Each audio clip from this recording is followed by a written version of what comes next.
Olá a todos e todas. Essa semana nós vamos discutir a mente corporificada e a sua relação com a psicologia ecológica. Nas últimas semanas, a gente veio pesquisando, olhando com mais atenção o que é, a psicologia ecológica, como ela sugere que nós entendamos a percepção. Na semana passada, eu relacionei a psicologia ecológica com a tese da mente estendida. A gente viu, como que partes do mundo podem fazer, então, parte de um processo cognitivo ou constituir, um estado mental.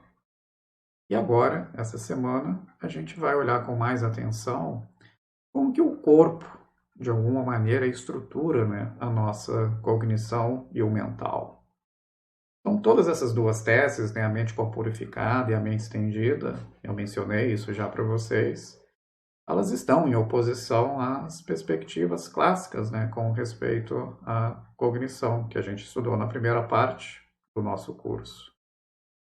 O mental, o cognitivo, ele é visto como superveniente apenas a características do cérebro, ou características que são completamente internas, e o corpo acaba sendo um acessório. É claro que cognitivistas clássicos não vão negar que o corpo tem um papel, ele é o meio, através do qual o cérebro vai se comunicar com o mundo. É através do corpo que nós recebemos, certamente, as primeiras informações, que chegam do ambiente. Então não há uma recusa, obviamente, do corpo nas perspectivas aqui mais clássicas do cognitivismo, mas é um papel secundário, não é um papel que a gente diria estruturante ou um papel constitutivo. Então, parte da nossa discussão aqui hoje é tentar lançar uma luz sobre o que está se querendo dizer e afirmar quando dizemos que a mente ela tem aspectos corporais, ou que a mente é corporificada. De que modo, de que maneiras o corpo estrutura e modifica a nossa cognição. Então é isso que a gente quer discutir. É uma tese, como eu já disse, anda junto com a tese da mente estendida, mas faz afirmações mais específicas relacionadas ao corpo. Todas essas duas teses elas têm esse direcionamento de levar a mente para algo além dos contornos cerebrais, como é tradicionalmente entendido, mas de diferentes maneiras e através de diferentes estratégias. Então, vamos ver aqui um sumário da nossa apresentação hoje. Primeiro eu vou falar da tese da mente corporificada, vou apresentar uma série de dimensões da mente corporificada, são 3, eu vou chamar de conceptualização, essa seria a primeira. A segunda, a tese da constituição, uma outra maneira da gente entender a tese da mente corporificada. E a terceira, que seria a substituição. A gente vai discutir cada uma delas. E aí, por fim, mais ancorado no texto que eu passei para vocês, da Eunice Gonzalez, nós vamos discutir uma aplicação dessa concepção da mente corporificada para a discussão da identidade pessoal. Em especial, tentar articular uma certa noção de eu corporificado, que muitas vezes é negligenciada pelas discussões mais clássicas do cognitivismo. Então, vamos começar aqui com algumas afirmações acerca da mente corporificada, para que depois a gente possa entrar em detalhes acerca de 3 dimensões aí da tese corporificada. Então, a primeira é essa passagem aqui da Esther Tellen. Ela diz o seguinte: dizer que a cognição é corporificada significa que ela surge de interações corpóreas com o mundo. Até aqui não há nada de muito substancial, porque, como eu já disse, o nosso cognitivista clássico ele não vai negar que nós usamos, nós temos um corpo através do qual nós interagimos com o mundo. Mas aqui há uma novidade. Deste ponto de vista, a cognição depende de tipos de experiências que resultam de se ter um corpo com capacidades perceptivas e motores particulares. Aqui é uma certa ênfase de que as experiências que nós temos, elas dependem constitutivamente, ou elas dependem, né, para terem as características que elas têm, de nós termos um corpo com determinadas particularidades. A ideia que está por trás aqui, são duas ideias, na verdade, que estão por trás aqui. Eu diria uma ideia constitutiva, um modo como a nossa experiência ela é moldada, certamente, pelo nosso corpo, mas há uma outra ideia que é ainda mais importante, que é a de que a maneira como nós experienciamos o mundo, ou a maneira, então, como nós concebemos o mundo, ela é estruturada também pelo tipo de corpo, né, particular que nós temos. E aí ela prossegue, né? E que estão, né, essas capacidades perceptivas e motores particulares, elas estão, né, inseparavelmente ligadas e que juntas formam a matriz na qual o raciocínio, a memória, a emoção, a linguagem e todos os outros aspectos da vida mental estão emaranhados. Aqui também tem uma afirmação que eu acho que é importante, porque na concepção cognitivista, lembra o modelo sanduíche da cognição? A gente tinha as impressões, né, as informações que chegam aos registros, aí a gente vai ter a cognição, que é o processamento, né, de representações, a computação de representações, e aí depois a gente tem, eventualmente, ou novas cognições, né, novos processamentos, né, de representações, ou então nós temos a execução de uma determinada ação. Ou seja, nós vamos transformar essa cognição que foi obtida, que seria o recheio aqui da nossa cognição, e vamos transformar ela num comando que vai, de alguma maneira, ser transmitido para os nossos músculos e desencadear, então, uma determinada ação. Mas veja então que a ação aqui ela não participa da cognição, ela é só um efeito da cognição, né? E mais do que isso, né? O nosso corpo ele também não é visto de nenhuma maneira como algo que participa também da cognição. Ele é simplesmente a maneira pela qual nós vamos, né, navegar nesse mundo. Mas a cognição acontece de modo destacado, fora, né, do corpo, no caso aqui dos nossos cognitivistas clássicos, no cérebro. Não é numa substância imaterial, mas é no cérebro. Mas, de qualquer modo, o ponto que está se chamando a atenção aqui é que, bom, o corpo não tem nenhuma função estruturante na cognição. Enquanto a imagem que a tela está mostrando para nós aqui é um pouco diferente. Ela diz o seguinte: olha, na verdade, a gente precisa compreender primeiro o modo como a nossa experiência é estruturada pelo corpo, o modo como a concepção que nós temos, né, do mundo é estruturada pelo corpo. E aí a gente vai começar a entender melhor, inclusive, aquelas cognições mais elevadas que, a princípio, pareciam não depender em absoluto do corpo, como o raciocínio, a memória, a emoção, a linguagem e assim por diante, né? Veja que ela está dizendo que essas tarefas, né, ou esses processos cognitivos de ordem superior, eles estão, né, inseparavelmente ligados dessas experiências que nós temos e que são, sim, estruturadas pelo nosso corpo. Então, isso já muda um pouco o modo como nós vamos entender o mental e a cognição. O corpo aqui ganha uma certa centralidade. Vamos ver uma outra passagem aqui do verbete Embodied Cognition, da SEP, que é a Stanford Encyclopedia of Philosophy. Muitas características da cognição são corporificadas, pois elas são profundamente dependentes de características do corpo físico de um agente, tal que o corpo do agente, além do cérebro, desempenha um papel significativo, um papel fisicamente constitutivo no processamento cognitivo do agente. Bom, aqui de fato o que está se tentando fazer é projetar, né, uma certa luz sobre essas interações entre o cérebro e o restante, né, do organismo, o corpo como um todo, e de fato vão lançar luzes sobre a nossa compreensão do mental e da cognição. Claro que há uma série de interações causais entre o cérebro e o corpo, mas a gente precisa especificar melhor, precisa iluminar exatamente quais são essas interações que vão ter, de fato, um papel mais constitutivo. Uma pergunta semelhante foi feita quando nós discutimos a tese da mente estendida. Lembremos, né, nem toda interação com o mundo físico vai estender o mental ao mundo.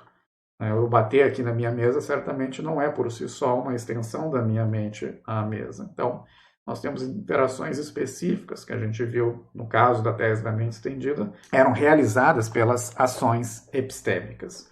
Aqui também a gente precisa, né, trazer alguma luz, trazer alguns exemplos para a gente poder entender de que maneira a gente deve entender essa relação, né, entre a cognição e o corpo, como que esse papel, né, constitutivo ele pode estar sendo realizado. Por fim, aqui uma passagem do Merleau-Ponty, que está no O Primado da Percepção e suas consequências filosóficas. Ele diz o seguinte: assim, não devo dizer que os lados não vistos dos objetos, imagine aqui que você está olhando, por exemplo, por uma caneca, e o lado oculto da caneca, o que está no fundo, não está completamente visível, né, para ti. Você está vendo só a frente da caneca, você não está vendo as costas da caneca. Então, não devo dizer que os lados não vistos dos objetos são simplesmente percepções possíveis, nem que são as conclusões necessárias de uma espécie de análise ou de raciocínio geométrico. O que me dá, com as faces visíveis do objeto, as faces não visíveis. Esta síntese, que conduz do dado ao que não está atualmente dado, não é uma síntese intelectual que põe livremente o objeto total. É como uma síntese prática. Posso tocar a lâmpada e não somente segundo a face que se volta para mim, mas ainda o outro lado. Bastaria que eu estendesse a mão para captá-la. Bom, aqui há um sentido da tese corporificada, há vários sentidos aqui, mas o que eu quero chamar a atenção, e que a gente vai discutir depois mais à frente, é basicamente o seguinte: numa visão tradicional, a gente iria explicar, por exemplo, a percepção que nós temos de objetos tridimensionais, mesmo quando nós não estamos vendo, por exemplo, né, a face, né, oculta de uma lâmpada ou de uma caneca, nós temos a impressão de tridimensionalidade. Isso faz parte da nossa experiência. Uma caneca ou uma lâmpada, ela aparece para nós com um certo caráter volumoso. E a gente precisa explicar isso. Uma das maneiras seria usar a antiga noção de representação, né? Então, é isso que o Merleau-Ponty está negando aí no início. Não é como se eu tivesse a representação das outras faces do objeto e vou fazendo imaginações e raciocínios a partir dessa representação, né, para especular, né, como que seria, né, a face oculta do objeto, através então de um processamento de representações. Não é então através de raciocínios que nós vamos explicar essa característica da nossa experiência. O que ele diz, o que está no lugar, ele vai dizer como uma espécie de síntese prática. Nós conseguimos antecipar como que pareceria esse objeto se nós estivéssemos adotando uma posição diferente a ele. É mais do que isso. Nós antecipamos o que nós deveríamos fazer para que esse objeto apresentasse a sua face oculta. Não é simplesmente que nós imaginamos como que ele seria se nós adotássemos uma posição diferente, mas nós já temos uma antecipação prática do que deveria ser feito para percorrê-lo de diferentes maneiras, né? Como ele diz, bastaria que eu estendesse a mão para capturar, né, a face oculta da lâmpada ou a face oculta da caneca. Mas então aqui a ideia de que nós temos uma habilidade prática por meio do qual a gente consegue explicar esse caráter volumoso que faz parte da nossa experiência. Então nós conseguimos fazer isso sem usar a noção de representação, mas usando o nosso corpo, as habilidades que nós temos para explorar o mundo como uma base para poder explicar por que essas características estão presentes na nossa experiência. Nesse caso, a característica da volumosidade. Então, a gente vê aqui mais ou menos são 3 dimensões da tese da corporificação que a gente pode destacar e discutir em mais detalhes. Uma delas seria a conceitualização. Nossa pergunta aqui seria: como pode o corpo limitar ou restringir a concepção do mundo que o organismo possui?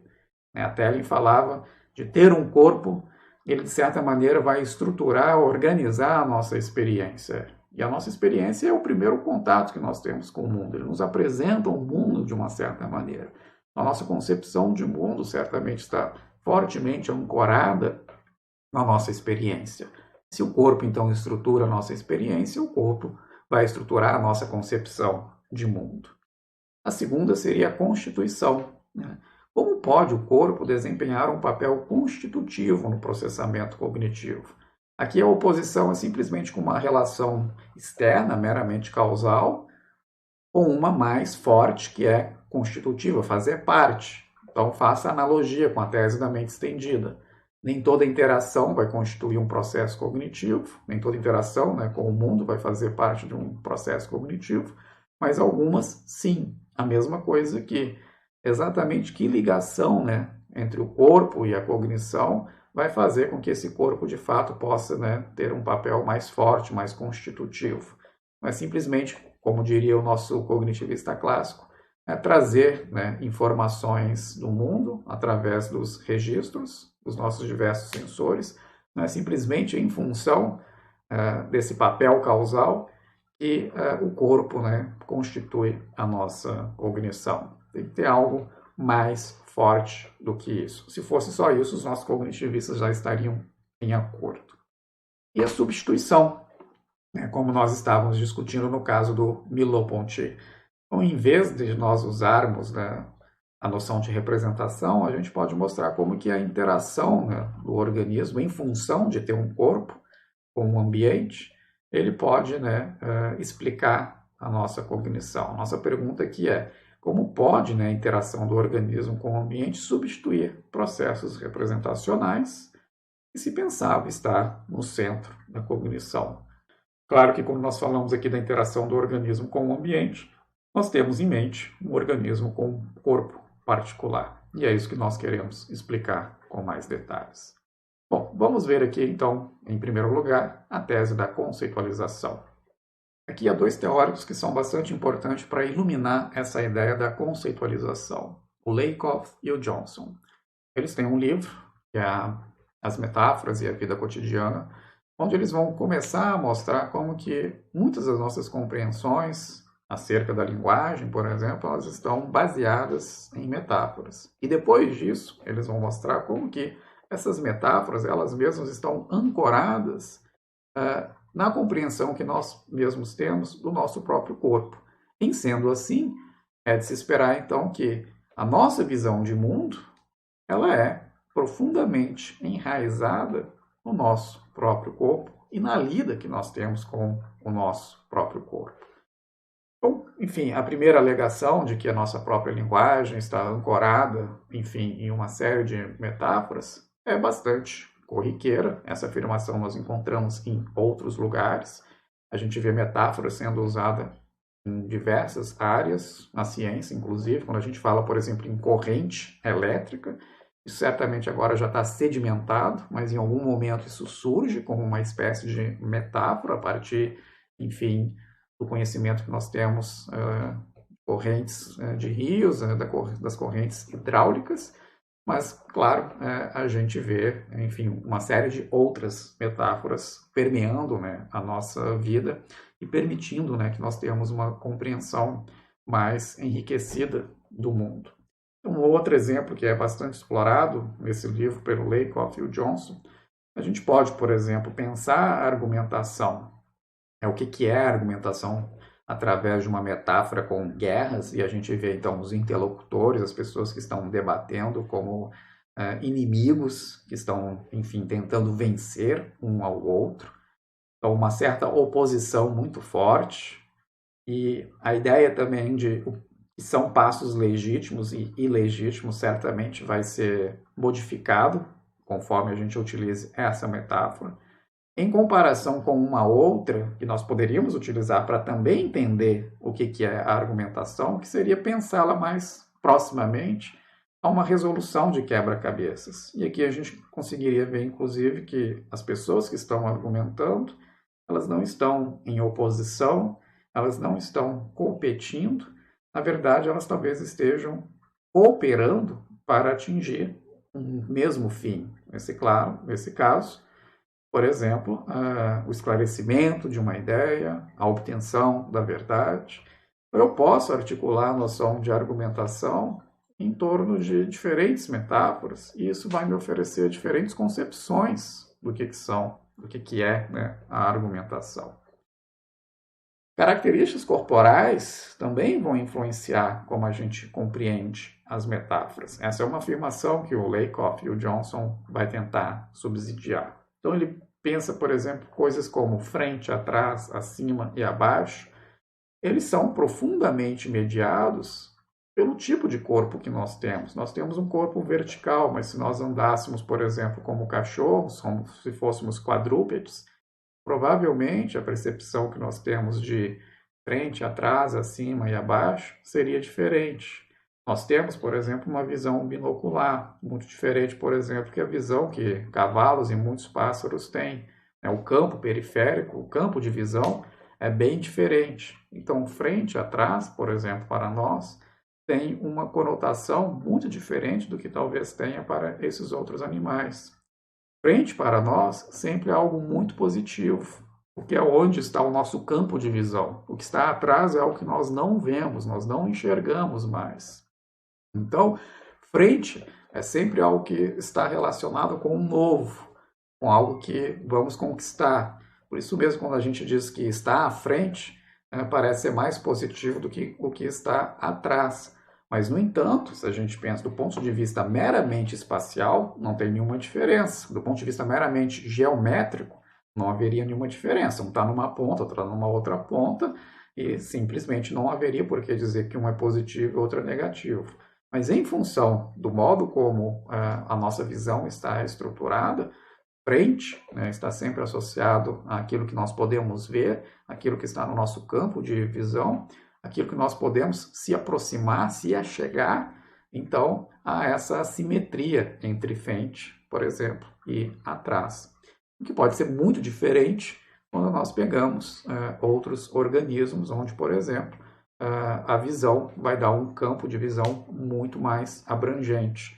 Então, a oposição entre frente e atrás talvez nem exista, ou talvez seja muito diferente da maneira como nós estruturamos esse frente e atrás. Eles mesmos sugerem um experimento de pensamento através do qual a gente poderia enxergar uma diferença, né, substantiva com relação a esses termos. Né? Imagine um ser esférico, vivendo fora de qualquer campo gravitacional, sem nenhum conhecimento de outra forma de experiência.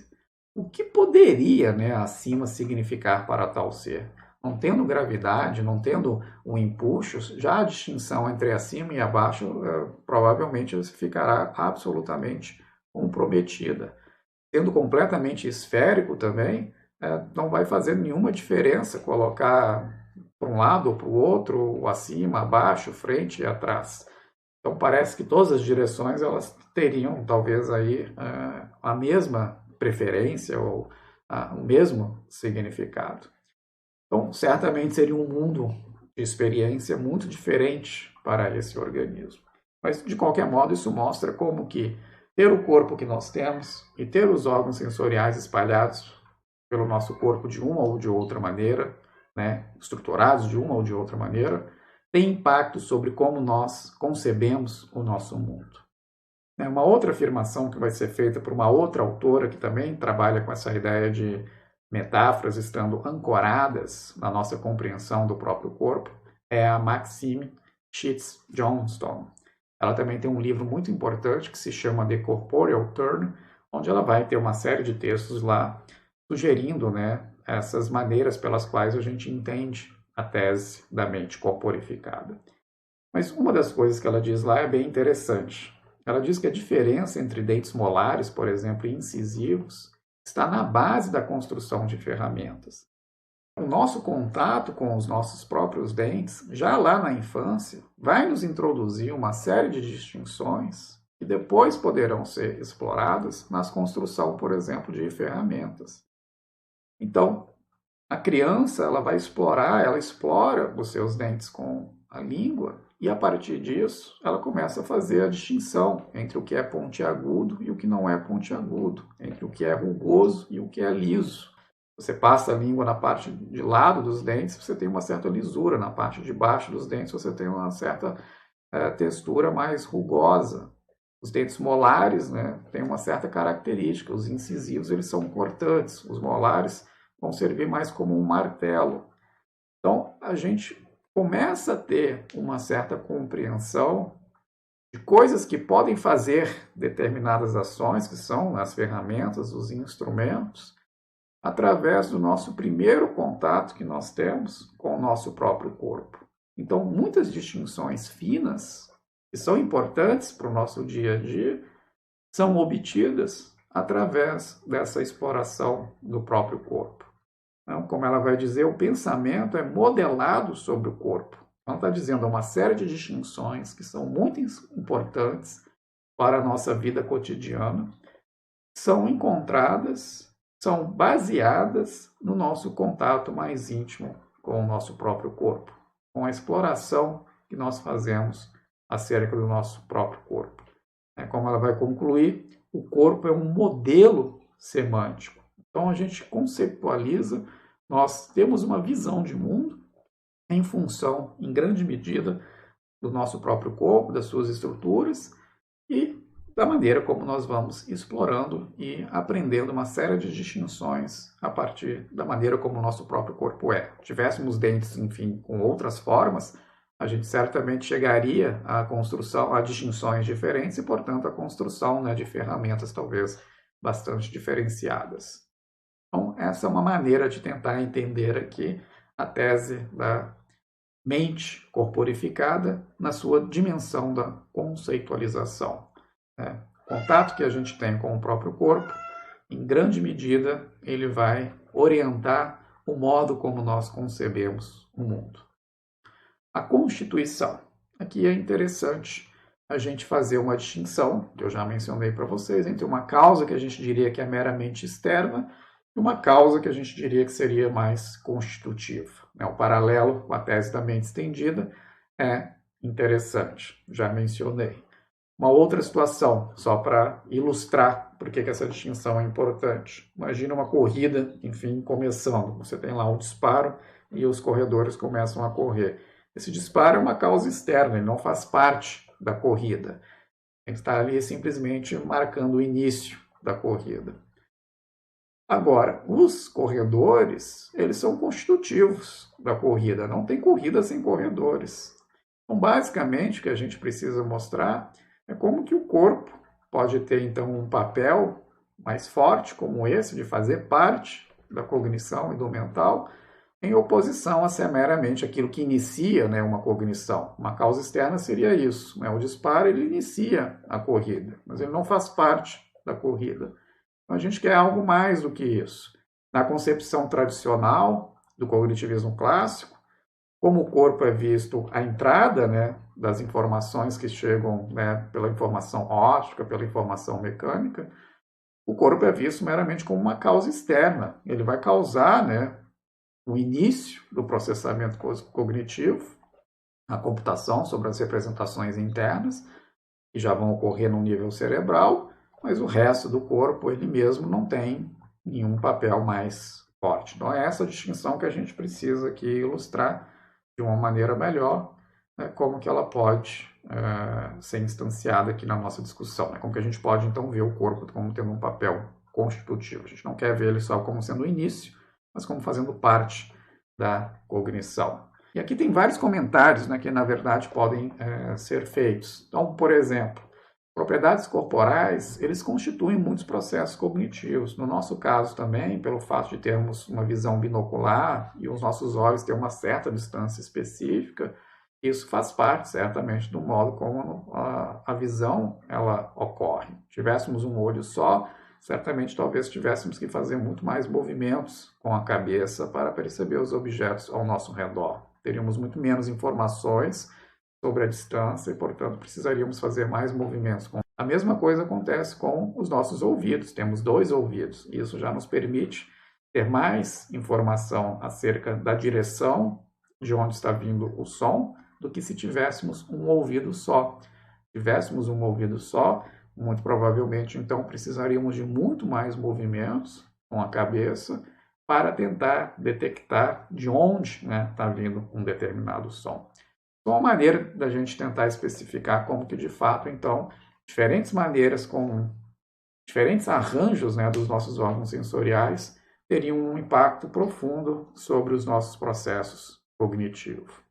Atividade motora e cognição. Também essas duas coisas estão profundamente entrelaçadas. Aqui a ideia é tentar ver como que algumas atividades motoras elas estão no fundo de certas cognições que nós realizamos. Então, a ideia de que a cognição poderia funcionar solta, sem ancorar-se na atividade motora, ela não funcionaria. Então, uma ideia que normalmente é usada para poder ilustrar isso vem do fenômeno dos neurônios espelhos, que é uma descoberta mais ou menos recente, de algumas décadas. Basicamente, o que se detectou é o seguinte: quando o indivíduo está observando um outro indivíduo fazendo uma determinada ação, os neurônios que ficam ativos, ou não todos, enfim, mas parte dos neurônios que ficam ativos no indivíduo que está observando, são os mesmos que normalmente ficam ativos quando ele está fazendo aquele tipo de ação. Então, isso mostra que há uma certa congruência entre as suas habilidades motoras, as partes, claro, do cérebro que respondem por essas habilidades motoras, e a sua cognição superior, que parece depender dessas habilidades motoras, para que eu entenda que um outro indivíduo está fazendo uma determinada ação, eu mesmo tenho que ser capaz de fazer essa mesma ação. Então, são os mesmos neurônios que estão ativos na atividade de agarrar algo, são também aqueles que estão ativos quando eu estou observando alguém agarrar algo. Então, o meu entendimento de que esse indivíduo está fazendo uma determinada ação depende da minha capacidade de realizar essa ação. Uma outra maneira também de ver esse papel constitutivo vem, e vocês vão ver isso com mais detalhes, eu vou falar aqui só um pouquinho por alto, vem das teorias sensório-motoras da percepção. O enativismo é uma posição que abarca, que incorpora essas teorias, e vocês vão ver isso um pouquinho mais à frente. Mas, basicamente, a ideia que está por trás aqui dessas teorias sensório-motoras da percepção é a seguinte: na concepção das teorias sensório-motoras, perceber é ser capaz de rastrear as variações das sensações em função das variações dos nossos movimentos. É isso que está sendo dito quando nós dizemos que perceber é dominar certas contingências sensório-motoras. O sensório-motor aqui é justamente como que a variação sensorial está correlacionada com a variação motora, ou seja, com os movimentos que nós fazemos. Então, o movimento que eu faço com os olhos vai fazer com que eu tenha uma certa experiência. O movimento que eu faço com a cabeça, com o corpo, com, enfim, as minhas pernas, certamente vai ter impacto sobre o tato, sobre a visão e assim por diante. Então, perceber é justamente dominar essas contingências sensório-motoras. Então, se eu percebo, por exemplo, um determinado objeto, eu sei que, ou na verdade, eu domino essa variação do modo como esse objeto vai aparecer para mim se eu fizer determinados movimentos. Então, eu domino essas contingências. Então, quando eu vejo uma caneca, eu vou antecipando as outras faces da caneca em função dos movimentos que eu faço. Eu tenho uma habilidade sensório-motora. Ter uma habilidade sensório-motora é justamente dominar essa relação entre a variação das minhas sensações, estou tendo sensações a todo tempo, mas que elas são dependentes dos movimentos que eu faço. Se eu fizesse movimentos diferentes, eu teria sensações de outro tipo. Tendo outros movimentos, eu tenho então outras sensações. E é isso que a gente vai assimilando conforme nós vamos aprendendo a perceber, vamos nos familiarizando com essas contingências sensório-motoras. Elas vão configurando, então, esse domínio dessas contingências sensório-motoras, vão configurando, né, o nosso mundo, vão constituindo o nosso mundo. Mas o ponto é, se perceber é isso, então é claro que se a gente tem corpos diferentes, então certamente a nossa percepção vai ser diferente, porque o modo como as nossas sensações vão variar vão ser diferente se os nossos corpos forem diferentes, porque então os nossos movimentos serão diferentes. As variações das suas sensações não serão exatamente idênticas às variações das minhas sensações, em função dos movimentos que você faz, que são diferentes dos movimentos que eu faço. Claro que, num certo sentido, para não cairmos num chauvinismo, né, cada um tem o seu próprio mundo, nós temos corpos muito similares, nós temos órgãos sensoriais muito similares, então é de se esperar que nossas experiências sejam bem similares, nós, seres humanos. Mas se a gente passa para outras espécies, com corpos e órgãos sensoriais cada vez mais diferentes, então sim, as suas percepções, as suas experiências serão profundamente diferentes. Mas aqui veja, o próprio corpo ele faz parte da percepção, porque perceber é justamente ser capaz de rastrear essas contingências sensório-motoras. Perceber é justamente dominar o modo como os objetos que estão ao seu redor lhe aparecem em função dos movimentos que você faz. O modo como o mundo vai se desacortinando, né, às suas vistas, ele é dependente das ações que você faz ou dos movimentos que você faz. É essa relação que, na verdade, constitui a percepção. Então, claramente, o corpo está envolvido aqui no modo como nós entendemos a percepção, já que os movimentos que você é capaz de fazer dependem do corpo que você tem. A ideia da substituição é que, bom, ao falar do modo como um corpo está estruturado e como esse corpo interage com o organismo, nós já temos uma visão sobre como que nessas interações a cognição está sendo realizada, sem que a gente precise então reportar a representações internas. Um exemplo que inclusive vem da robótica, e aqui o Brooks, que é um roboticista bastante importante, que já está numa revolução aqui pós-cognitivista em relação a como conceber os robôs, ele é uma fonte aqui de inspiração para pensar nessa ideia da substituição. Então, tem uma frase que ele menciona em um dos seus artigos, né, e é muito citada por vários autores que seguem nessas abordagens que eu chamei de 4E, as abordagens pós-cognitivistas. Ele diz que o mundo é o nosso próprio modelo. A gente não vai fazer uma série de representações e, a partir delas, tentar extrair como que um robô, ou como que, seja lá o que a gente esteja explicando, um animal, um ser humano, iria realizar as suas ações, né? Então, se a gente pega na visão clássica, você tem lá um robozinho, e aí você, bom, como que ele vai daqui, um ponto da sala, até um outro extremo, por exemplo?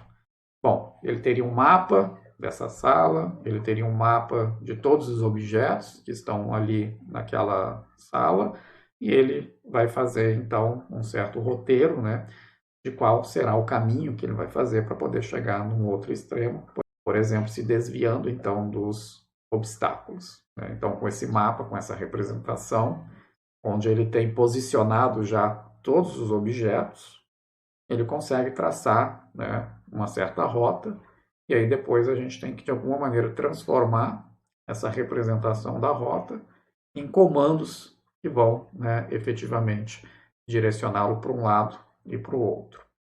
Bom, o Brooks ele imagina uma certa constituição de um robô que consiga realizar essa tarefa de uma maneira muito simples. Ele vai dizer o seguinte: na verdade, a gente tem que organizar esse robozinho de tal forma que o mundo já vai impulsionando o robô a realizar uma determinada tarefa. Então ele imagina basicamente um robô com duas estruturas, com duas camadas, que vai fazer o seguinte. Então, ele vai ter certos registros, né, para poder identificar se tem um objeto muito próximo ou não.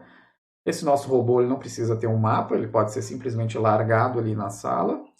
Ele simplesmente tem, então, uma câmera, ele consegue detectar o alvo, então o objeto que está lá do outro lado da sala, e consegue direcionar, né, as suas rodinhas, seja lá o que for, para ir na direção desse objeto que é o alvo. Ele tem esses outros sensores para poder indicar que tem objetos muito próximos. E aí, basicamente, você tem duas camadas de comportamento. Você tem os estímulos chegando e você já tem as reações em termos de comportamento. Uma é, se direcione para o nosso alvo, que está lá, enfim, do outro lado da sala. E aí ele vai tentar direcionar as suas rodinhas, pernas, seja lá o que for, para ir caminhar na direção do alvo. E aí você tem uma outra camada que está sempre atenta para poder ver se tem um objeto muito próximo. Tendo um objeto muito próximo, você tenta direcionar as rodinhas, seja lá o que for, para um outro lado, para que ele adote uma caminhada, né, que não vá colidir com esse obstáculo, com esse objeto. Veja que quando ele faz isso, possivelmente ele vai sair da rota anterior, por meio da qual ele chegaria, né, mais rapidamente na sua chegada, que seria aquele objeto de destino. Mas tem um obstáculo, ele não consegue passar por cima, então ele tem que desviar. Mas como essas duas camadas estão o tempo todo funcionando e, na verdade, uma está regulando a outra, então quando tem um objeto, ele vai lá e desloca. Passando esse objeto, a outra camada vai redirecionar ele para o alvo. E ele vai sistematicamente agindo dessa maneira. Vai indo na direção do alvo, quando encontra um obstáculo, ele é deslocado, sai da sua rota, que é, né, o seu objetivo, mas uma vez que não há mais nenhum objeto à frente, né, que vai gerar uma colisão, essa camada anterior vai redirecioná-lo, né, para o seu alvo.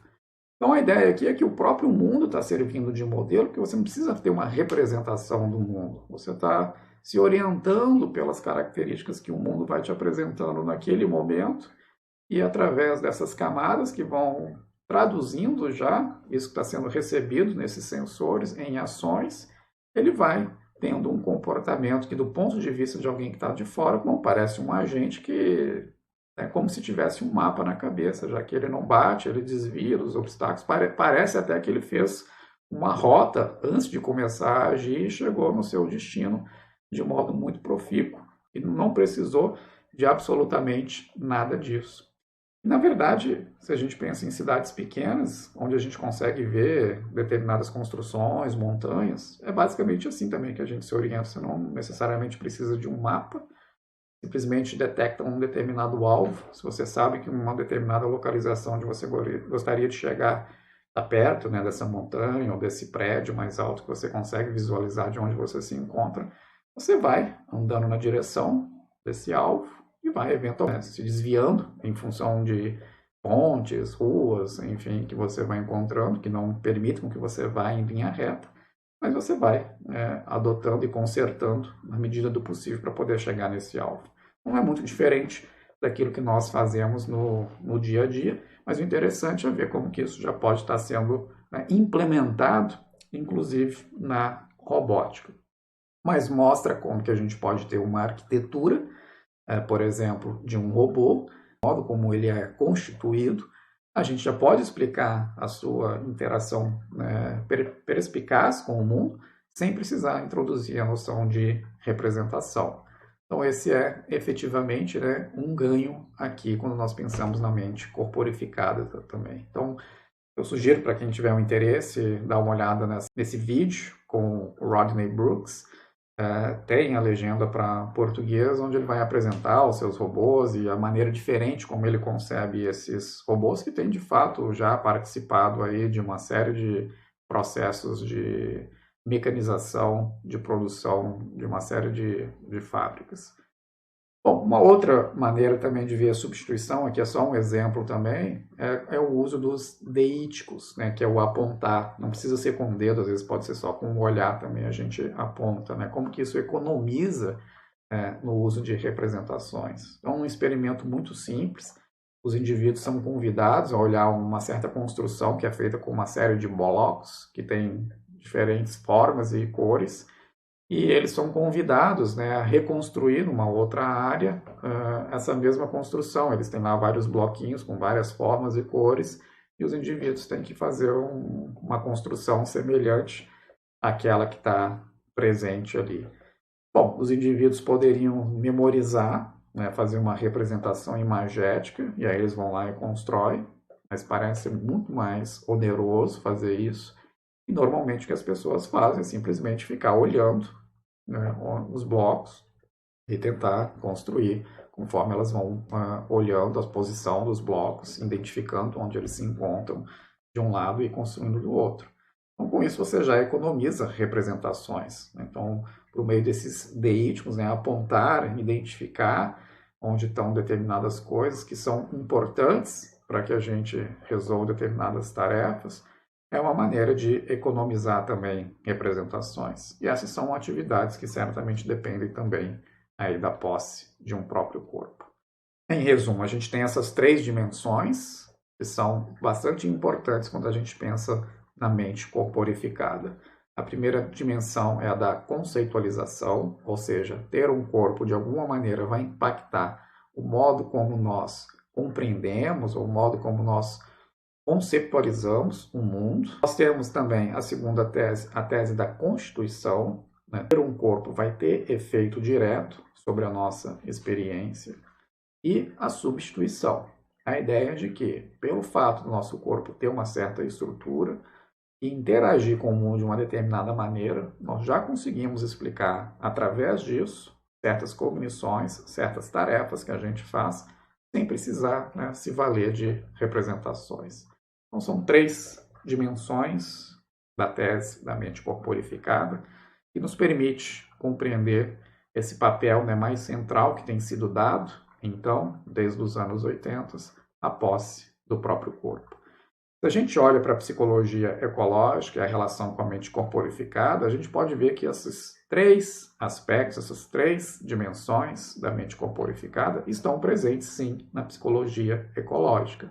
Se a gente pensa no caso da conceitualização, a gente lembra que nós dizemos que o organismo percebe o mundo em termos de quê? De affordances, de possibilidades de ações.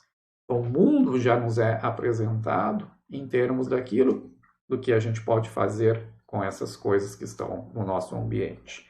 E claro, se depende então das ações, depende então do nosso próprio corpo, e nesse sentido, nosso próprio corpo, ele está estruturando a nossa experiência do mundo, a maneira como nós concebemos o mundo. Constituição também. A gente lembra que na psicologia ecológica, a gente percebe fazendo o quê? Capturando informação ambiental. Mas como a informação ambiental está espalhada no espaço e no tempo, não há como capturar essa informação sem ação, sem se mover. Então, o movimento, ele é constitutivo do ato de perceber, do processo de capturar informação ambiental. Não é o que simplesmente faz começar o processo perceptivo. Muito pelo contrário. Eu não consigo percorrer toda a informação ambiental que está espalhada no espaço e no tempo sem movimentação. E substituição também.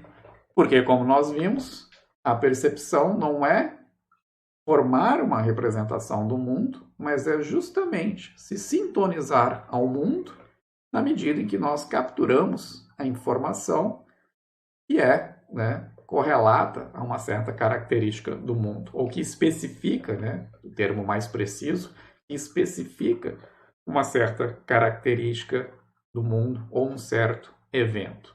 A percepção não é uma representação do mundo, mas sintonização com o mundo, um engajamento ativo com a rica informação ambiental.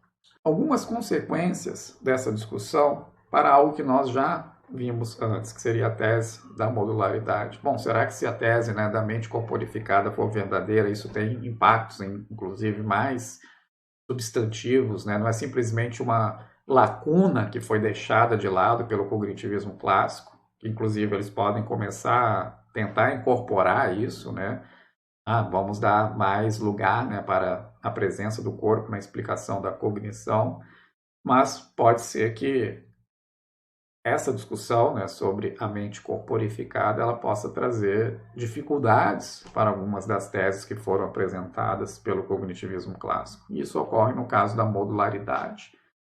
Por exemplo, há uma série de estudos que vão tentar mostrar que a compreensão, né, de uma sentença, de uma frase, ela é obtida ou ela depende da ativação de certos esquemas corporais, ou seja, certos hábitos corporais que nós temos, certas tendências de agir de determinadas maneiras, ou a familiaridade que a gente tem com determinados objetos, no sentido de saber como lidar com eles. Se isso, de fato, de alguma maneira, estrutura a compreensão que a gente está tendo de sentenças e frases, então, isso pode ser um obstáculo para a modularidade, se a gente quisesse, né, sustentar que a compreensão de sentenças é realizada, por exemplo, por um módulo. Então, em uma série de experimentos, frases como essas duas aqui, por exemplo, após andar descalço em um lago, José usa uma toalha para enxugar os pés. E a segunda, após andar descalço em um lago, José usa seus óculos para enxugar os pés. Há uma diferença, certamente muito saliente, entre as duas. Ambas as frases são gramaticalmente corretas. A primeira não oferece nenhuma dificuldade de compreensão, a segunda oferece alguma dificuldade de compreensão. Mas isso por quê? Porque justamente nós temos uma compreensão das possibilidades de ações que permitem com que o indivíduo enxugue os seus pés, e há uma certa congruência entre o que uma toalha pode fazer e essa necessidade, né, de enxugar os pés, e uma incongruência, né, possibilidades de ações que um óculos oferece, certamente não está entre elas enxugar os pés. Isso causa uma assimetria, é muito difícil, né, compreender exatamente o sentido da segunda frase em oposição ao da primeira frase. Causa uma certa estranheza. Mas a ideia é que é óbvio, né, que causa uma certa estranheza. A questão é explicar o que está causando essa estranheza. E o ponto é que parece que o conhecimento das possibilidades de ações é que está afetando essa compreensão. Mas se é isso, significa que tem informação que vem das nossas habilidades motoras e está modulando o nosso entendimento da linguagem. Então, novamente, a familiaridade que a gente tem com o nosso próprio corpo e a familiaridade que a gente tem com o modo como nós lidamos, né, praticamente com o mundo, tem um aspecto que é central no entendimento da linguagem. Mas se é assim, pode-se dizer que tem informação vindo de diversos lugares para o processamento, né, de informação semântica. Então, isso significa que talvez a gente não possa entender a compreensão de uma sentença através de um módulo, já que a gente lembra que o encapsulamento informacional era uma das características fundamentais da modularidade. E isso parece ser bloqueado aqui por essas considerações. Claro que isso não refuta a modularidade, isso simplesmente talvez diga, bom, talvez a compreensão semântica de frases e sentenças não seja modular, talvez só a compreensão, por exemplo, sintática de sentenças e frases. Lembra da oposição entre sintaxe e semântica? Talvez só a sintaxe possa ser modular, talvez não a semântica. Isso só mostra que a modularidade não vai tão longe. O próprio Fodor já tinha dito que a cognição central não é modular. A gente viu que há esse debate. Mas, de qualquer modo, a gente vê que tem, então, repercussões. Entender a cognição como corporificada pode, talvez, trazer algumas limitações, certamente, para o escopo aqui da tese da modularidade. Ela pode ser não tão abrangente quanto se pensava à primeira vista.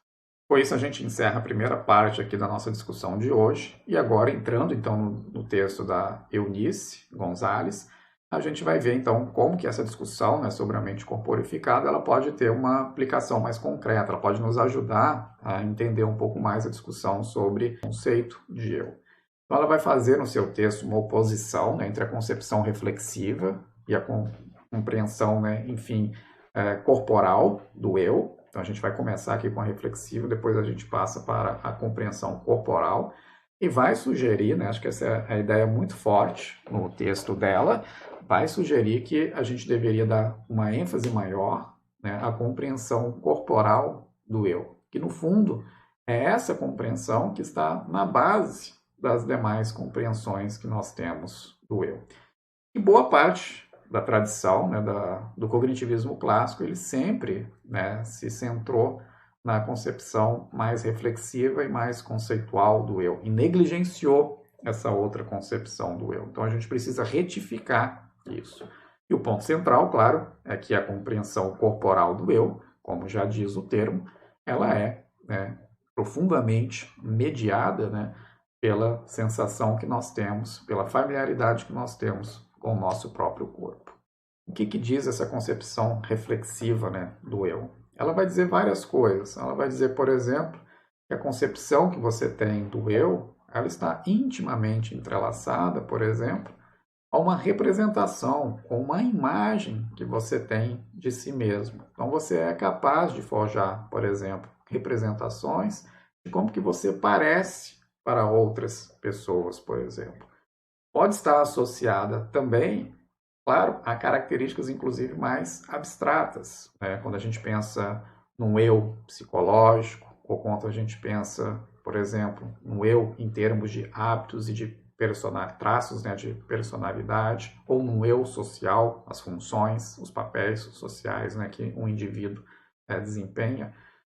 Todas essas características, elas são associadas, né, claro, à posse de conceitos por meio dos quais os indivíduos reconhecem, né, certas descrições como sendo constitutivas, né, do seu eu.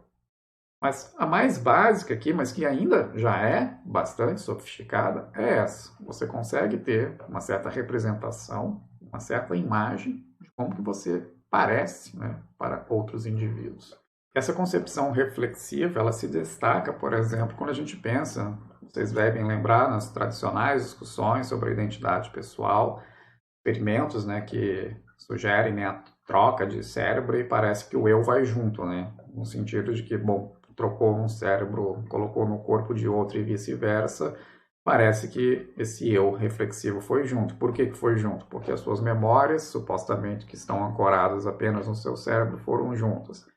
Porque essas representações, ou essa imagem que você tem de si mesmo, né, embora agora ela vai ser uma imagem equivocada, já que você vai acordar num outro corpo e a imagem que você tem de si mesmo não vai corresponder mais a esse corpo no qual você se encontra, mas de qualquer modo, essa é a imagem que seria, né, constitutiva da sua concepção de eu. Ela iria junto, então, com a mudança de cérebro.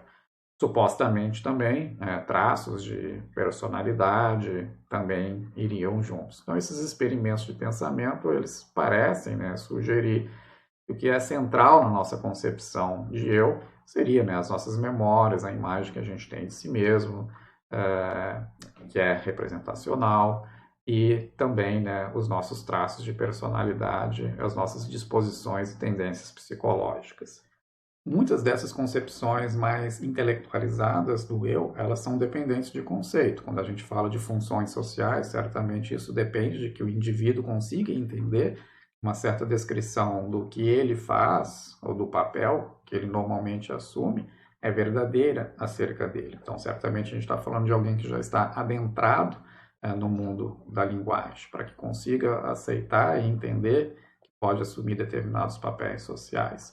O mesmo pode ser dito acerca de certos traços aí de personalidade, mesmo de muitas memórias que dependem, sim, claro, da posse de uma linguagem para que ele consiga descrevê-las adequadamente. Não necessariamente é o caso da representação ou da imagem que nós temos de nós mesmos, mas ela, de qualquer modo, ela é dependente de uma representação. Basta que, talvez, que eu consiga imaginar como que eu pareço para outras pessoas, ou na frente de um espelho, isso já seria suficiente para que eu tenha uma certa compreensão do meu eu.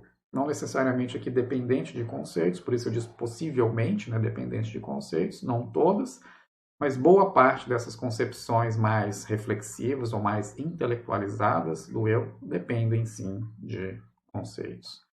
E essas concepções, então, mais reflexivas, elas têm uma consequência direta para o modo como a gente pensa certos testes para poder ver, bom, quais espécies ou quando, por exemplo, no desenvolvimento de uma criança, a compreensão de si, né, que você tem um eu, ela aparece. E aí o teste, né, clássico do espelho, ele aparece. Muitos de vocês já devem ter ouvido falar, né, desse teste. A ideia basicamente é ver se um indivíduo consegue distinguir, quando se vê no espelho, entre si mesmo e um outro indivíduo com, enfim, um com específico, uma outra pessoa.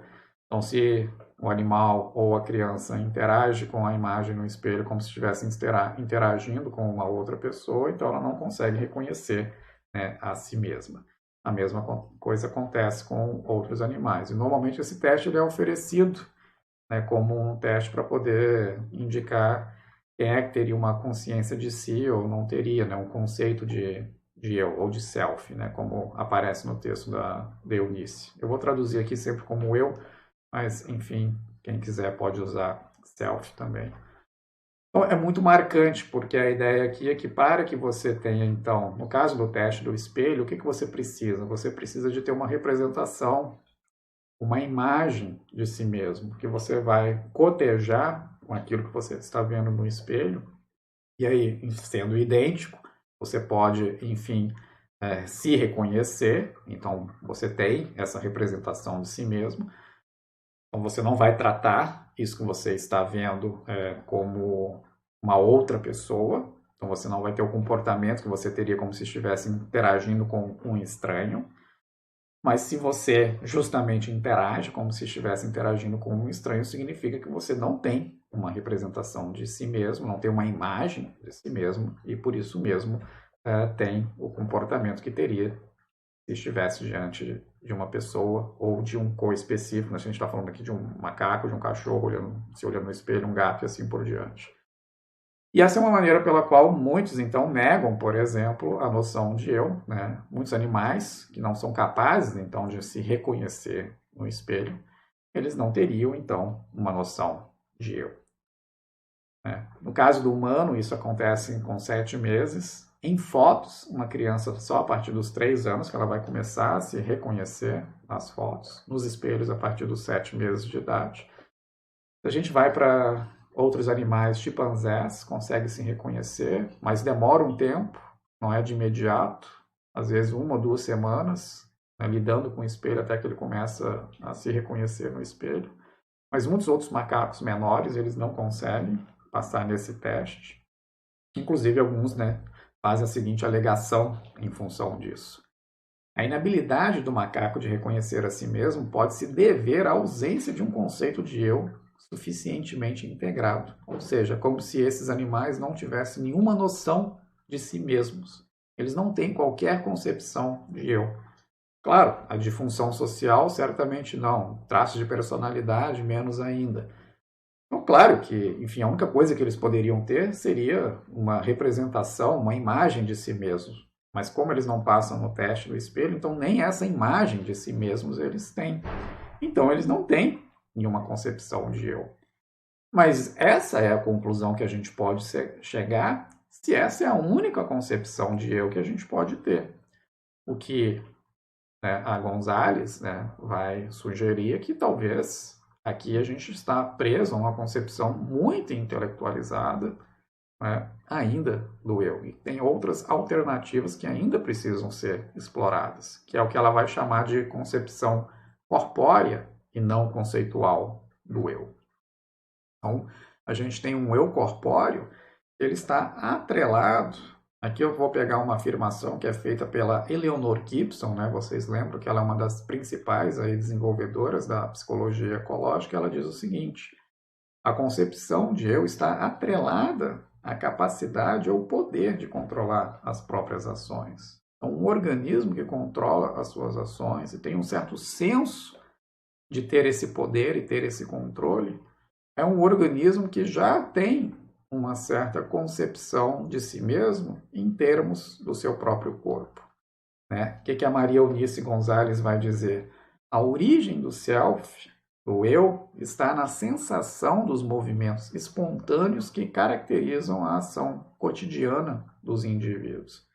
Então, um certo sentido que a gente tem dos nossos próprios movimentos e do nosso próprio corpo é o que nos propicia ter uma concepção do eu enquanto um agente que se move, um agente que tem a capacidade de fazer e realizar determinadas ações.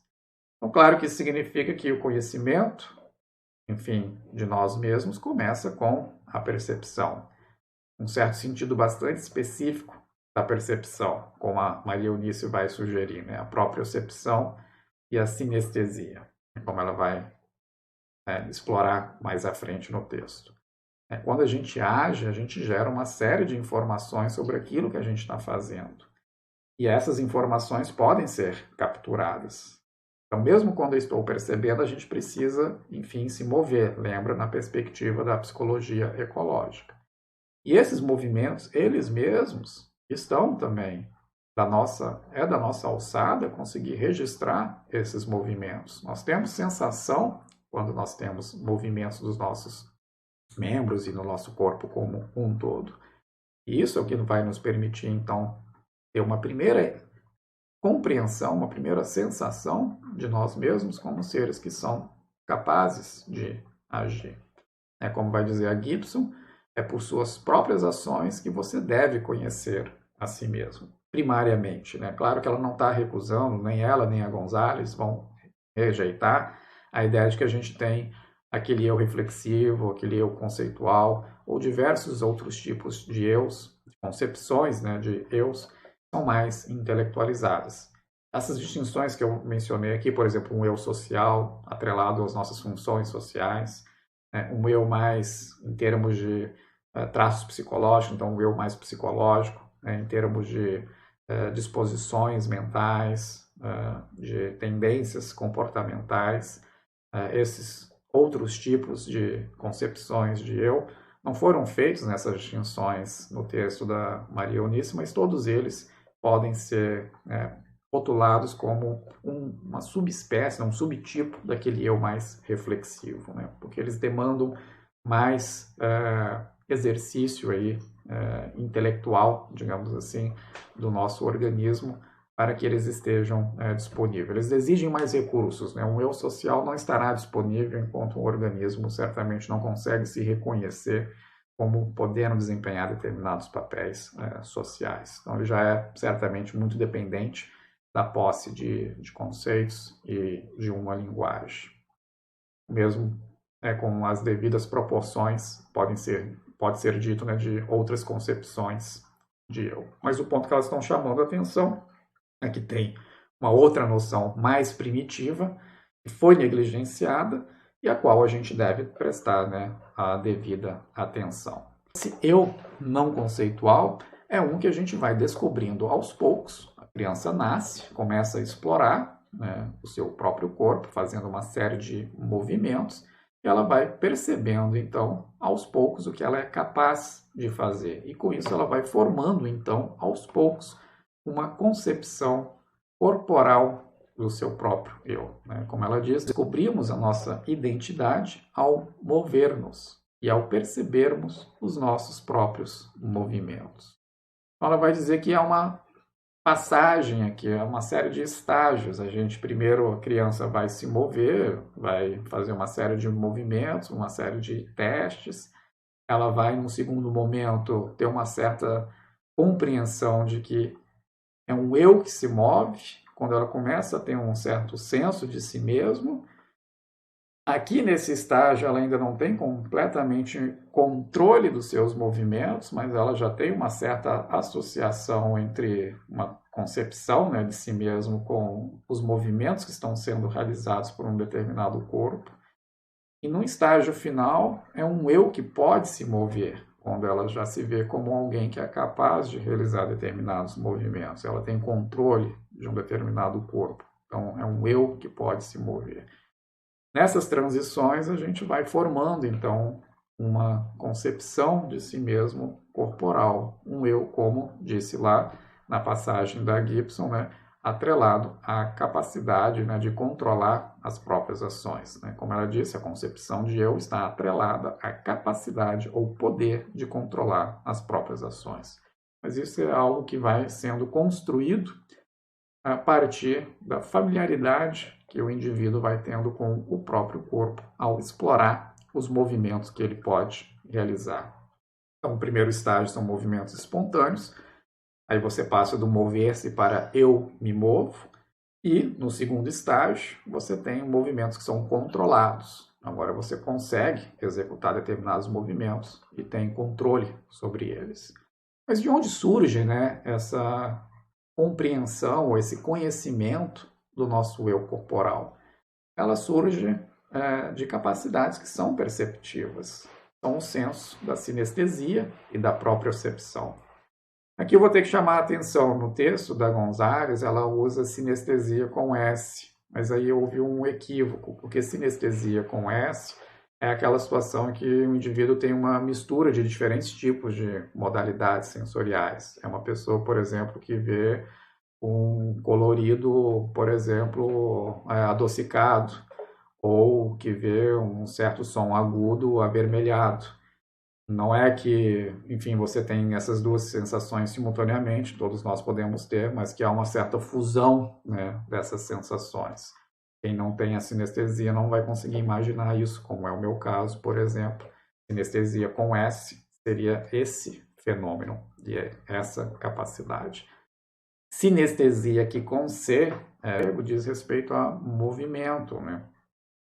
É a sensação corpórea diretamente resultante ou ocasionada pelo movimento. Então, enquanto a gente movimenta os nossos membros, nós temos certas sensações que são específicas a esses movimentos. Não é tão viva, né, quanto as nossas percepções, por exemplo, visuais, mas nós temos essa sensação de que estamos movimentando os nossos membros. E a propriocepção também é uma capacidade que nos dá informação sobre a posição dos nossos membros. Você não precisa olhar para saber onde está o seu pé, enfim, o seu braço. Você simplesmente sente a localização. Eu posso mexer minha mão para um lado e para o outro, ainda que eu estivesse com os olhos vendados, eu sei exatamente onde estão os meus membros. E essa é uma informação que é dada, então, pela propriocepção. Ela nos dá, então, informação sobre a posição e o movimento, né, também aqui dos nossos membros.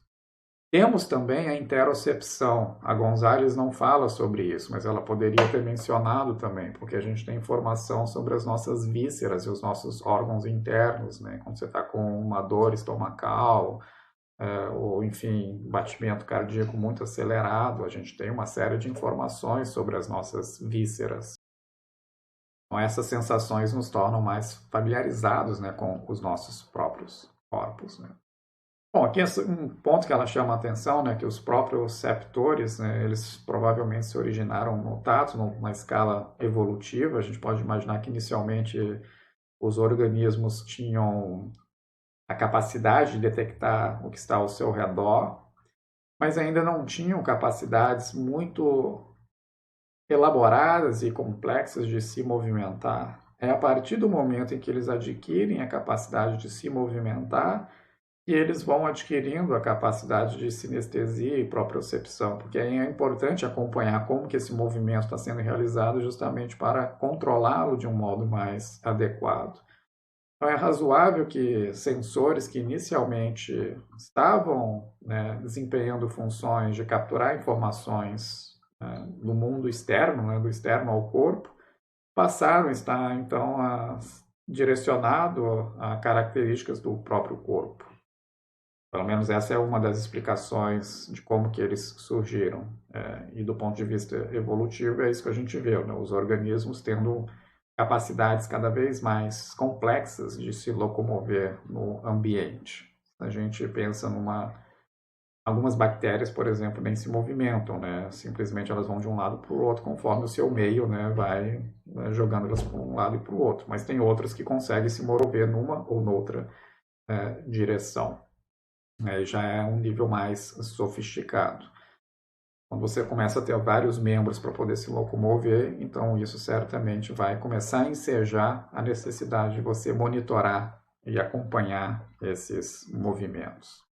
Então, no nosso caso, a gente tem proprioceptores que são vestibulares, que dão um senso de direção da gravidade, articulares, as nossas articulações, né, cutâneos, quando a nossa pele está sendo, né, esticada, por exemplo, a gente tem sensores também disso, visuais e auditivos também.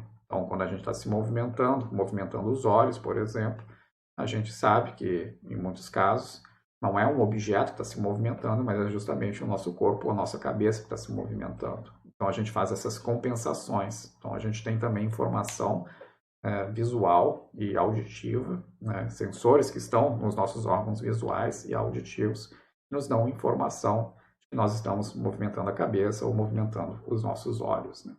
Então, todas essas informações são muito importantes para que a gente comece a ter esse contato com o nosso próprio corpo. E aí, o conhecimento, como foi dito pela Eleanor Gibson e pela Gonzalez, né, o conhecimento que a gente tem do nosso próprio corpo, ele começa através dessa exploração. A criança nasce e ela vai começar a fazer uma série de movimentos. Sugar, segurar, chutar, engolir, chorar, virar, se alcançar, né, tentar pegar alguma coisa, sorrir, vai fazer uma série de expressões faciais das mais diferentes possíveis, ainda que ela não tenha nenhuma noção de como que isso vai produzir determinadas reações nas pessoas com as quais ela está interagindo, mas ela está explorando. Por isso mesmo ela vai fazer uma série de contorcionismos musculares com a sua face, mas ela justamente está através, então, dessas explorações, passando daquela fase, né? Movo para eu me movo, né? Mover-se para eu me movo. Então, esse é o primeiro passo aqui para alguém que está começando a ter, então, uma certa noção de si mesmo através da exploração corporal, né? Nós éramos, vai dizer a Maxine Sheets Johnston, aprendizes e não mestres de nossos corpos. Uma criança, ela vai dizer, não é uma mente tentando controlar um corpo. Tampouco é um corpo fora de controle, esperando por uma mente para acompanhá-lo. Então, a ideia aqui é que a gente não vai fazer certamente uma cisão entre o eu e o corpo, como se a gente passa daquela perspectiva, né, do eu reflexivo, pareceria sugerir. O eu e o corpo, eles vão, né, emergir aqui conjuntamente, porque o indivíduo vai, na medida em que ele vai explorando o seu próprio corpo, obtendo uma concepção de si mesmo que está profundamente enraizada e atrelada ao próprio corpo. Bom, o outro ponto que a Gonzalez vai chamar a atenção é que esse perceber a si mesmo certamente não deveria nos levar a uma dicotomia muito forte entre o sentido interno, que seria a propriocepção, a interocepção, né, e a sinestesia, como ela chamou a atenção, e os sentidos externos, né, que, por exemplo, a visão, a audição, o tato. Pareceria que essas duas coisas estão muito apartadas, mas na verdade não estão. Isso segundo a visão ecológica, né, da percepção, na qual a Gonzalez, inclusive, claro, ela se apoia. Percepção e propriocepção são sistemas certamente distintos. É verdade, a percepção, no sentido aqui de visão, de audição, está orientado para as coisas externas, a propriocepção está orientada, enfim, para os nossos movimentos, para a posição dos nossos membros, mas o ponto central é que elas ajudam umas às outras. A propriocepção ajuda a percepção e a percepção ajuda a propriocepção. Então, são sistemas que estão interligados e eles se alimentam, né, mutuamente. Então, por exemplo, quando a gente se move, a informação visual que a gente tem, ela vai sofrer uma série de modificações. E essas modificações, né, enquanto eu estou andando, por exemplo, certamente o modo como o mundo vai aparecendo para mim, ele vai sofrendo uma certa alteração, né? As sensações que eu estou tendo estão sofrendo uma série de alterações. E o ponto é que essas alterações que estão sendo, né, sofridas, né, no meu fluxo de sensações, elas são concomitantes ao modo como eu ando, de tal modo que o meu jeito de andar está profundamente atrelado ao modo como essas sensações elas estão sofrendo certas alterações enquanto eu me movo. Isso já nos dá uma medida de uma diferença entre alguém está se movendo, né, um organismo está se movendo, e um objeto se mover. Porque se não fosse essa diferença peculiar, né, quando você está andando, trotando, né, por assim dizer, então isso vai causar um impacto muito específico no seu fluxo de sensações.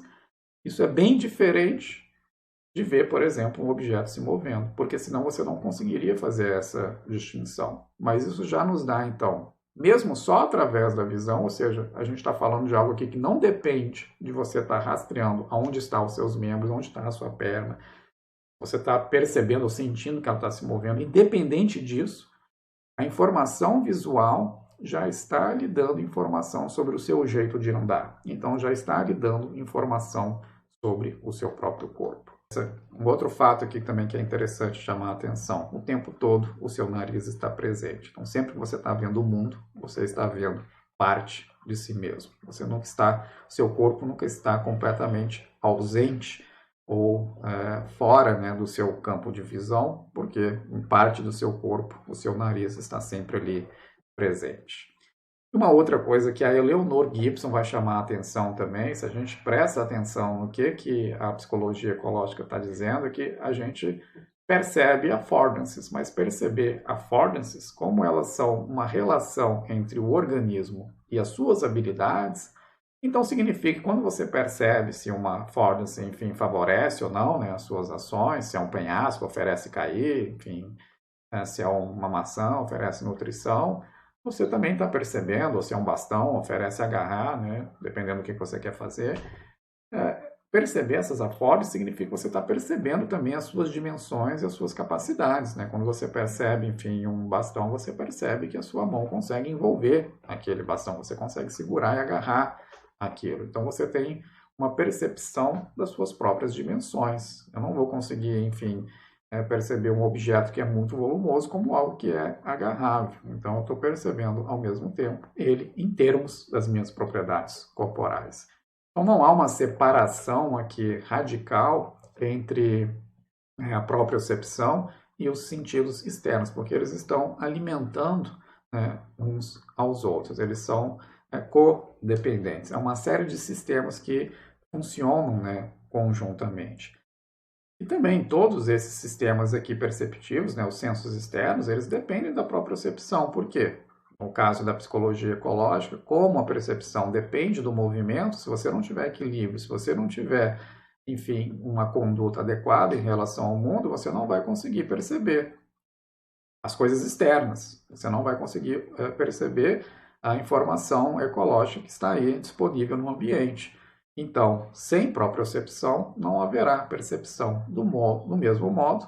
A propriocepção pode ser alimentada também pelas nossas informações visuais, como foi mostrado aqui, sugerido aqui também nesse caso.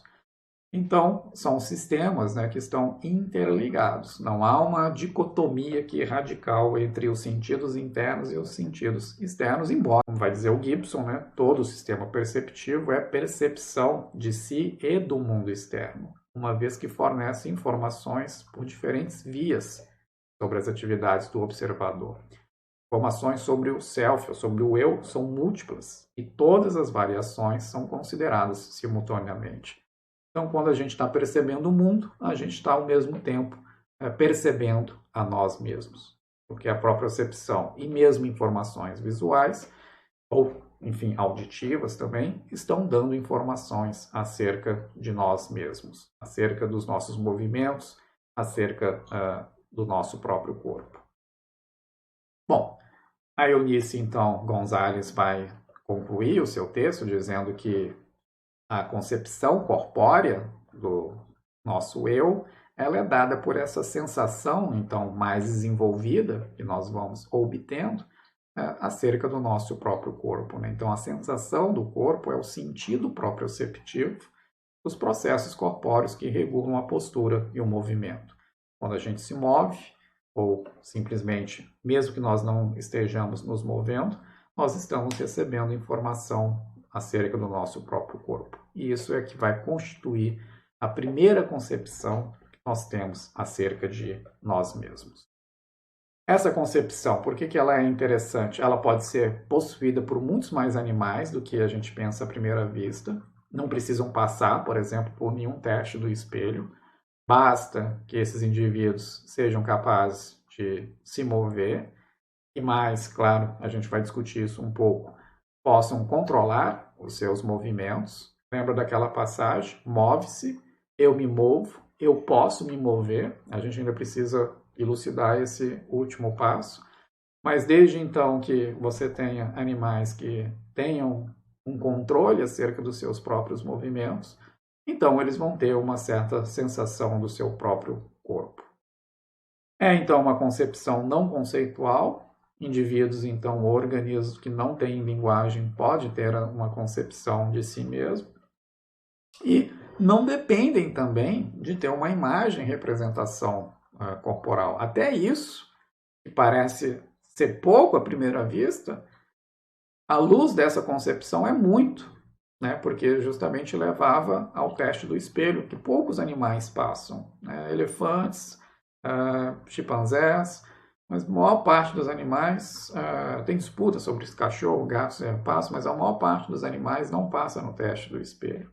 Então, a conclusão seria: a maior parte dos animais não tem qualquer concepção de si mesmo.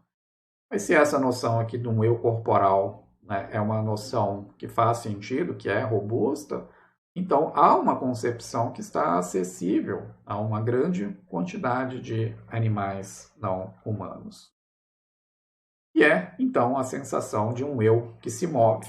E agora a gente precisa chegar na próxima parte, que seria um eu que se vê, né, como podendo controlar as suas próprias ações. E aqui tem um experimento que é bastante interessante, né, para ilustrar essa passagem do eu me movo e eu posso me mover. Então, a gente já está imaginando aqui a criança que estava explorando uma série de movimentos e aí depois, em um certo momento, ela começa a se perceber como podendo fazer certas alterações no mundo, como tendo certos efeitos, as suas ações têm certos efeitos no mundo. E aí ela começa a ter o senso, então, de eu posso me mover, eu não estou simplesmente sendo movida, né? Então, nesse caso aqui, ainda não tem uma distinção muito rígida, até alguém poderia estar se movendo, mas você está tendo a sensação dos seus membros, enfim, se movendo.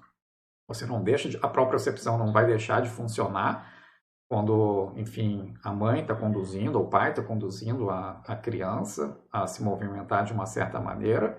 Ela não vai perder, né, esse senso de eu me movo, porque a propriocepção está funcionando, mas ainda não tem essa distinção entre movimentos que são realizados por outras pessoas, manipulando o corpo dela, e movimentos que ela pode fazer. Então, um senso aqui mais forte ainda acerca de si mesmo, a partir do próprio corpo, quando ela consegue, né, ter controle acerca dos seus próprios movimentos.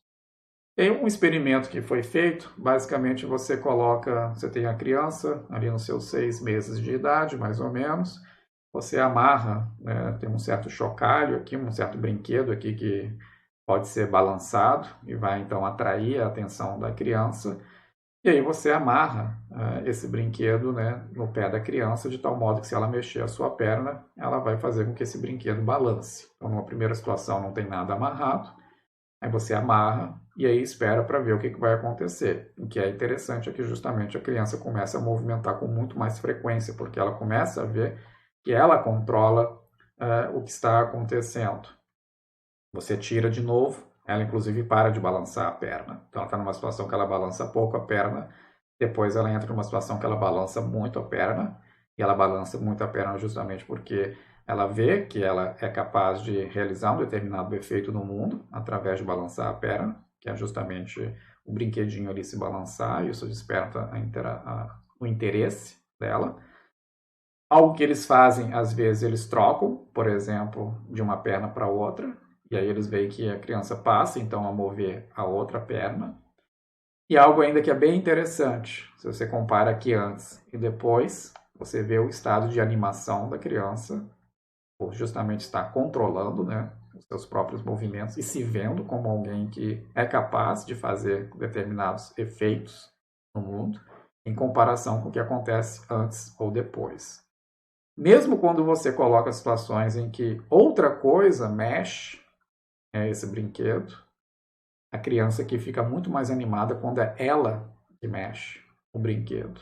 Então, claro, faz-se registro, né, sobre as expressões faciais, e a alegria, a animação que a criança mostra nessa situação é muito maior do que na outra, quando alguém diferente dela gera esse efeito, né, de movimentar, né, esses brinquedos, né.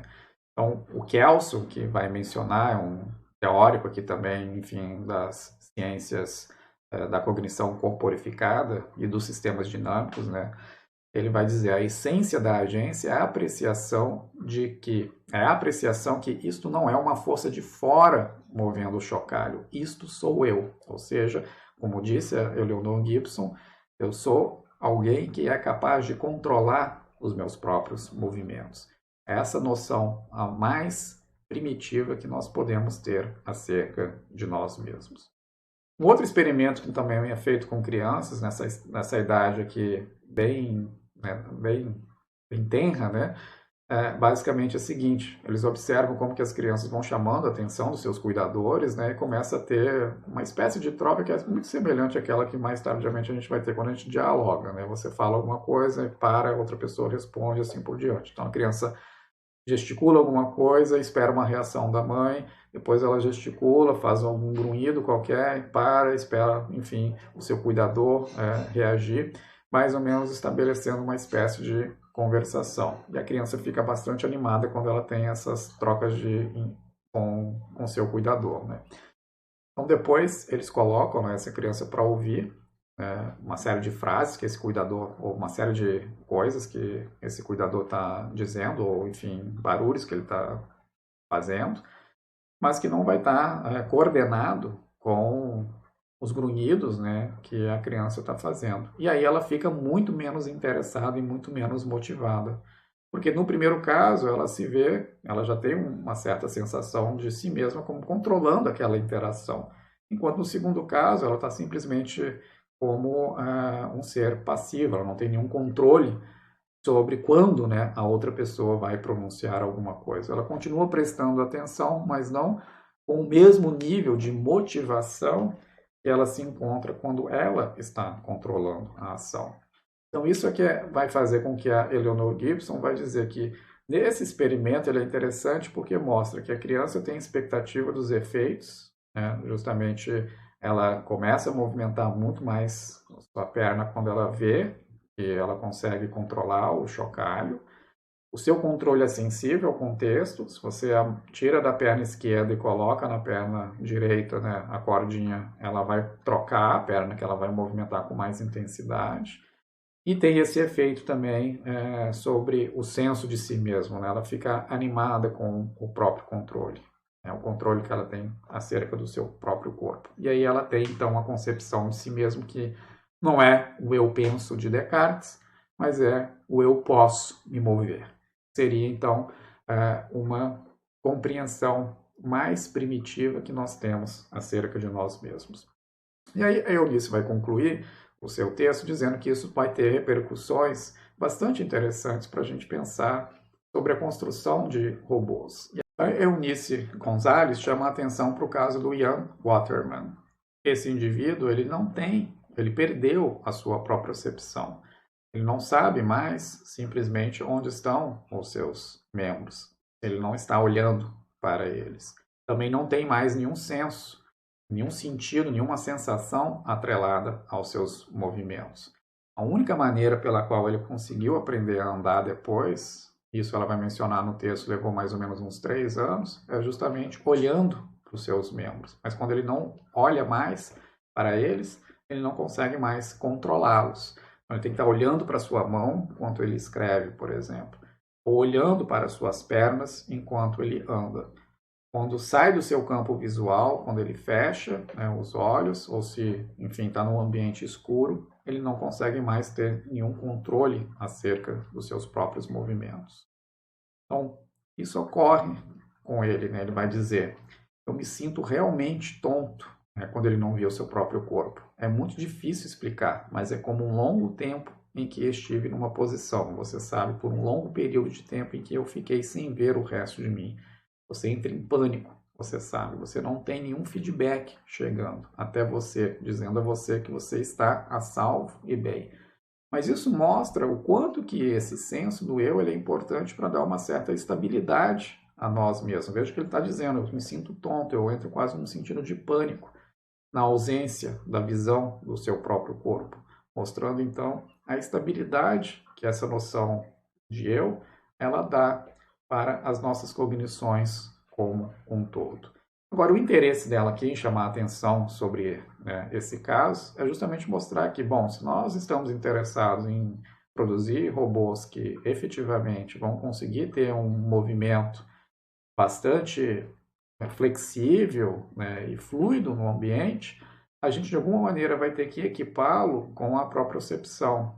Ela até fala com uma certa ironia, né, que a NASA ficou bastante interessada no caso do Ian Waterman, porque ela gostaria de saber como que ele conseguiu, através apenas da visão, aprender, né, a se movimentar novamente. Mas é claro que os seus movimentos ficaram canhestros e dependentes dele estar acompanhando, né, pela visão, né, o movimento dos seus próprios membros, mas não com a mesma fluidez que ele tinha antes de ter perdido a propriocepção.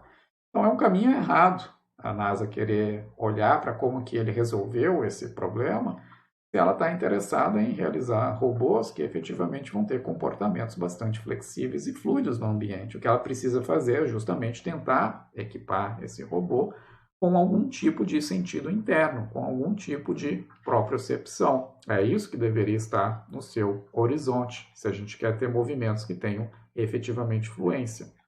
Porque justamente sem o nosso senso do próprio corpo, a gente não consegue ter essa lida fluida e habilidosa com o nosso mundo.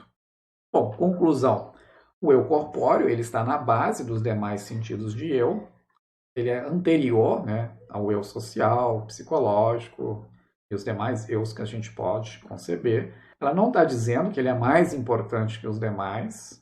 A gente não precisa entrar nessa discussão sobre exatamente qual deles seria, se é que algum deveria ser dito como o mais importante. Alguém pode se perguntar, bom, mas afinal de contas, eu deveria me associar mais a qual desses eus? O meu eu social, o meu eu psicológico, o meu eu corpóreo? Bom, cada um deles está cumprindo uma função e no fundo, nós somos essa amálgama, né, desses vários eus, né? Todos eles vão cumprir uma função muito fundamental na nossa lida com o ambiente, na nossa lida com nós, conosco mesmo, na nossa lida com o ambiente físico, na nossa lida com o ambiente social.